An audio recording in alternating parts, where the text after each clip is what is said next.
hambe uguqa lapho uzicelele empephweni hleze ungibona ngenza njani mangabe ngizicelele ekhehleni bingelela abantu abadala bese ubatshela uphetheni ngoba mina ngizohamba wena ozosala shisa impepho ngokusemthethweni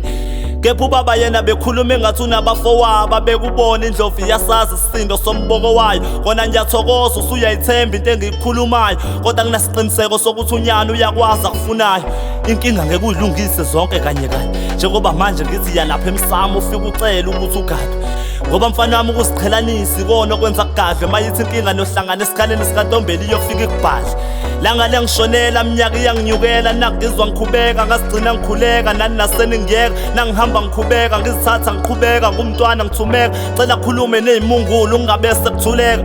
nodadewethu ngimcelela impilo engcono ikhaya elibiyele bese ijongo nilibusise ngogcobo la ngena khona ngifike sengiphelelwe zonke izinto ezingcono phela mina ngumacingwane imfoloko encane Oh Nkosi ngibabaza amandleni wambethe sebengaqamba amanga nje kodwa bayazi ubani obaphethe thina sifika igame ikhona yabe sisibulahlela umlenze cabanga ukuthi sonke siyazi ke ukuthi yini imfoloko kwakumele iyenze